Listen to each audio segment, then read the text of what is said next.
Voyons aujourd'hui des oiseaux bien précis, les mésanges, et plus particulièrement les différentes espèces de mésanges que l'on peut rencontrer en France. Nous apprendrons donc à les reconnaître, mais commençons par un peu de généralité d'après le dico. Mésange, petit passereau insectivore, au plumage parfois rehaussé de teintes vives, répandu dans le monde entier. Le terme de mésange est un nom vernaculaire qui désigne plusieurs espèces de passereaux. La plupart sont issus de la famille des paridés. Ce sont des petits oiseaux, au bec court, assez trapus, insectivores mais aussi granivores, très sociables, elles sont facilement visibles sur les mangeoires en hiver. Ce sont pour la plupart des espèces sédentaires, elles ne migrent pas. Nous allons voir dès maintenant deux espèces de mésanges en détail et on parlera un peu de quatre autres espèces. Commençons par la plus commune en France, la mésange charbonnière, Parus major. Voyons un peu sa classification. Règne des animaux, classe des oiseaux bien sûr, ordre des passereaux, famille des paridés et genre Parus. La mésange charbonnière mesure 14 cm de long pour une envergure de 23 à 25 cm. C'est un oiseau qui affiche sa supériorité. Elle s'impose facilement sous les autres mésanges. Comment la reconnaître? Dessous jaune, aile bleu-noir, tête noire avec joues blanches et surtout une raie ventrale noire. On peut même faire la différence entre mâle et femelle. Le mâle a une raie bien plus large que celle de la femelle qui est très étroite. Voici sa répartition géographique. Elle vit dans les milieux boisés, en pleine forêt comme dans les parcs des villes. Place à une deuxième espèce de mésange très commune aussi, la mésange bleue, Canistes caeruleus.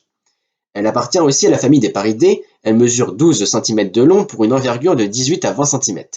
Comment la reconnaître? Dessous jaune, aile bleutée, dos vert et surtout calotte bleue. La différence entre les deux mésanges cités est évidente. Tête noire chez la mésange charbonnière, tête bleue chez la mésange bleue. Voici sa répartition géographique, elle fréquente aussi les milieux boisés. Voici d'autres mésanges, moins communes, mais possiblement visibles en France. La mésange noire, Periparus ater, famille des paridés, 11 cm de long, 17 à 21 cm d'envergure, son dessous est brunâtre et sa tête est noire et blanche. Elle pourrait presque faire penser à une mésange charbonnière un peu délavée.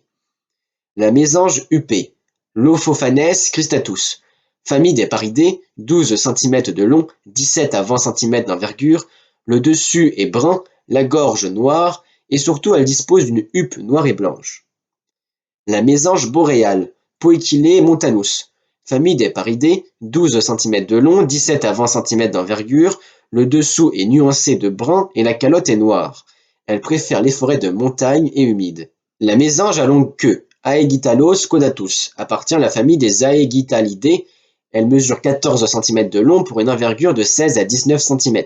Son bec est minuscule et surtout elle possède une très longue queue. À retenir, les mésanges sont des petits oiseaux de l'ordre des passereaux et de la famille des paridés pour la plupart. Les deux espèces les plus communes sont la mésange charbonnière, reconnaissable à sa tête noire et blanc, son dessous jaune et sa raie noire, ainsi que la mésange bleue, reconnaissable à sa calotte bleue et son dessous jaune. Citons aussi la mésange noire, la mésange huppée, la mésange boréale et la mésange à longue queue.